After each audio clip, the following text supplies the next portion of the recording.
Hi everyone, this is Steven from YogaWorks, and today I want to guide you through a couple of desk stretches or some easy movements that you can do on a chair or wherever you work from. I worked in a corporate job, mostly at a desk, for 12 years, so I am really personally aware of how it feels in your body and how your body often reacts to being in the same position for many hours.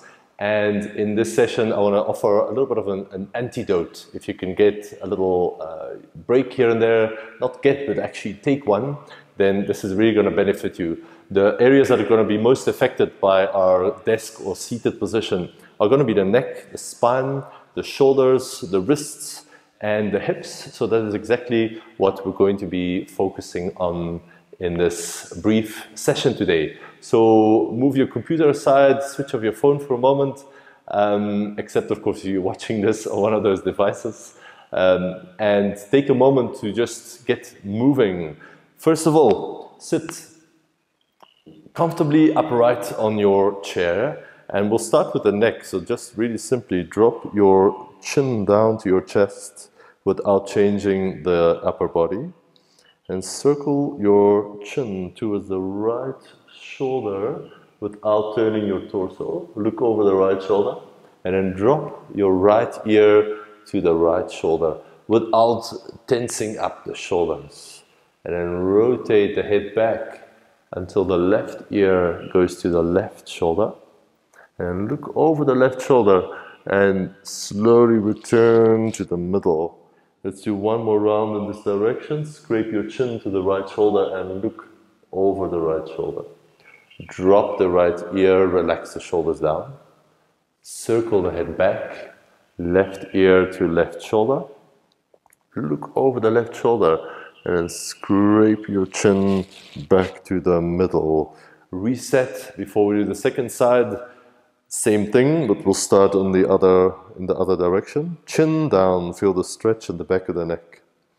Scrape your chin towards your left shoulder, look over the left shoulder without turning the chest. Drop the left ear, lift the right ear. Feel the side stretch here. Roll your head back, don't go too far. We don't want any of this to be uncomfortable or definitely not painful. Right ears to right shoulder and then look over the right shoulder before you track the chin back to the center. Go for the second round. You don't need to make this a huge movement, just until you feel something that is helpful, that is interesting, that is slightly challenging, but in the nicest way. And then scrape back to center just to reset. Now, with your hands, hold opposite shoulders and then start to round the spine forward. So imagine you've got this dinosaur spine sticking out behind you, and then rotate your chest to the right, still keeping that rounded back slightly. And then drop the right shoulder, lift the left shoulder, and then we're going to circle back, slightly arch your back, lift the chest to circle the left shoulder down, right shoulder up, and then twist to the left. And then rotate forward and down, round your back as you prepare for second round with twisting to the right with the rounded back. Lower the right shoulder, lift the left. Try to make it a smooth movement. We're circling back. Lift your chest as you do that. Left shoulder down, right shoulder up.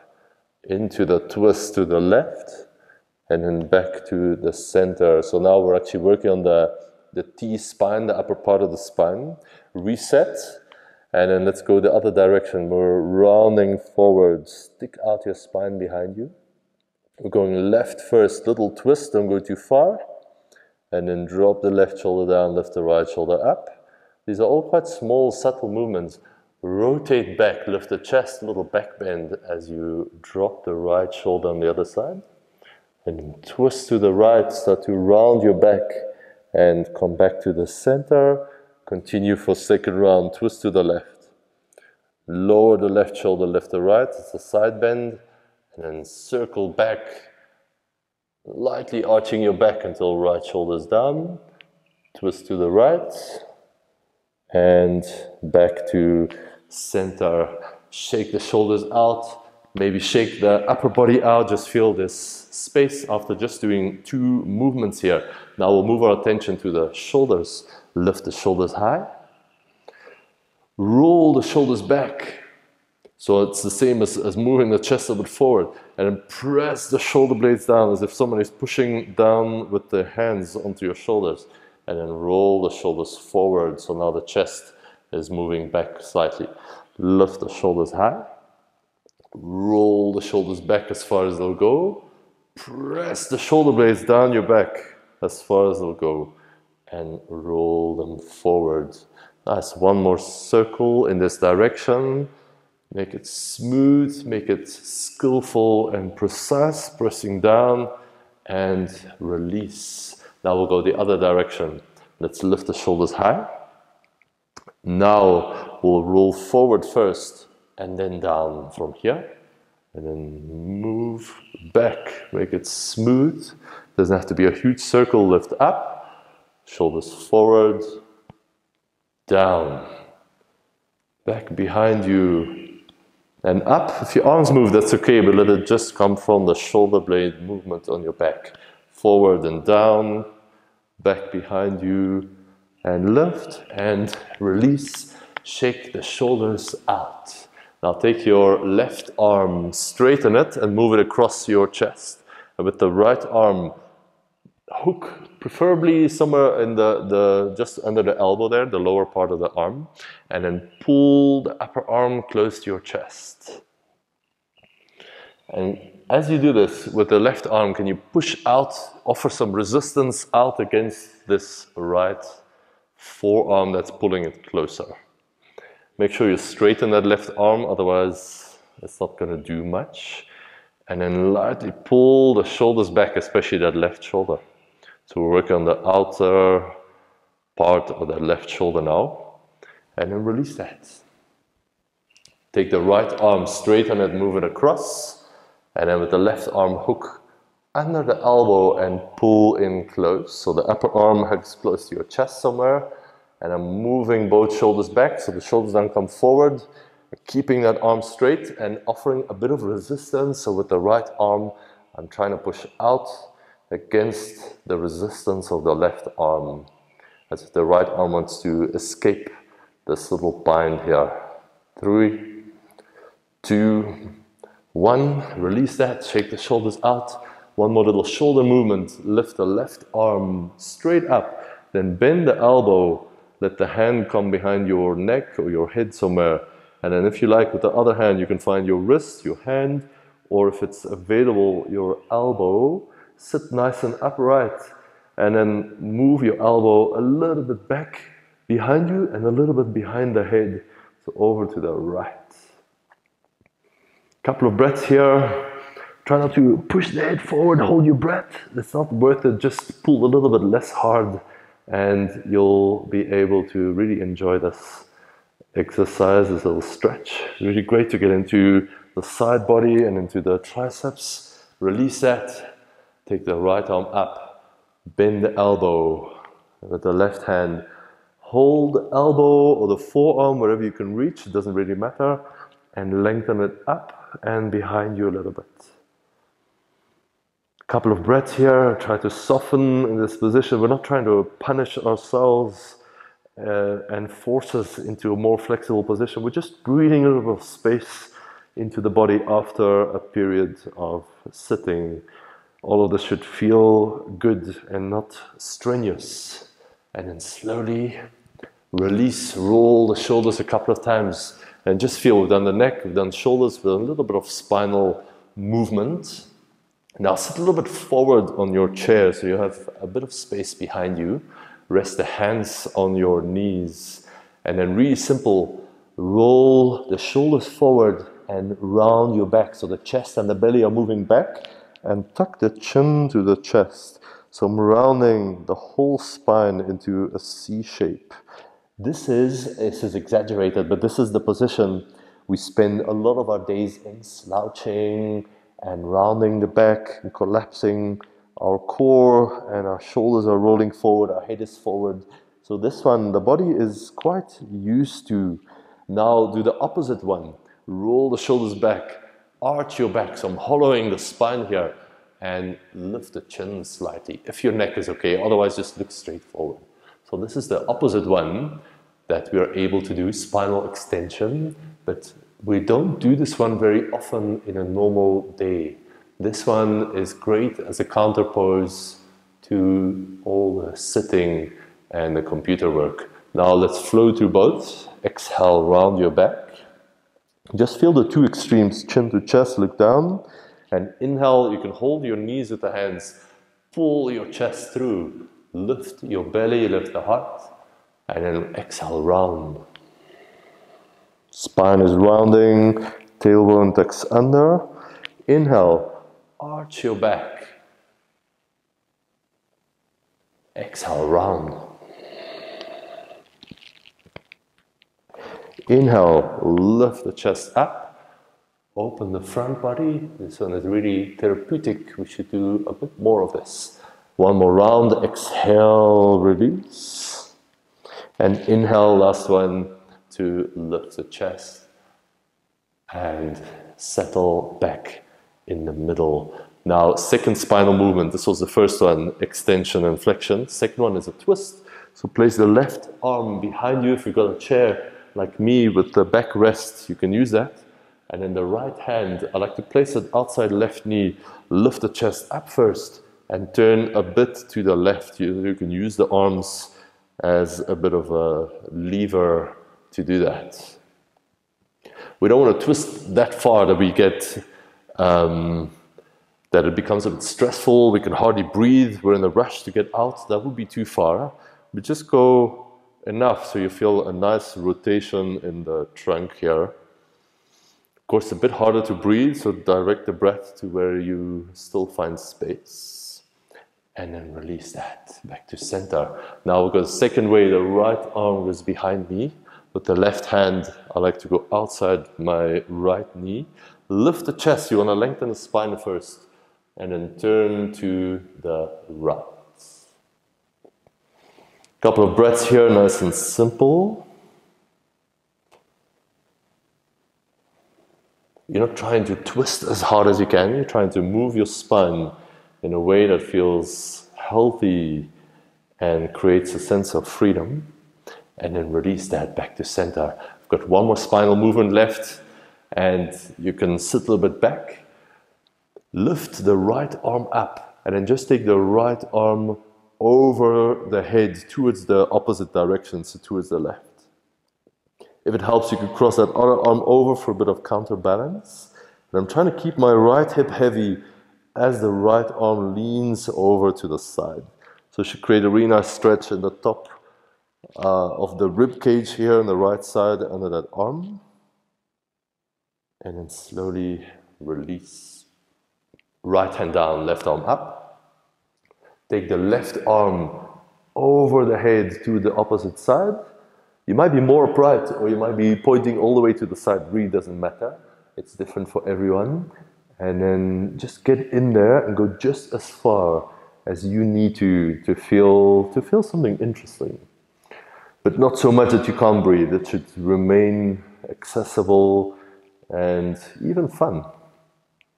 And then slowly release. Nice, that's our spinal work. We'll move our attention to the hips and then we'll finish with the wrists last. Now the first one for the hips, slide a little bit forward again on your chair.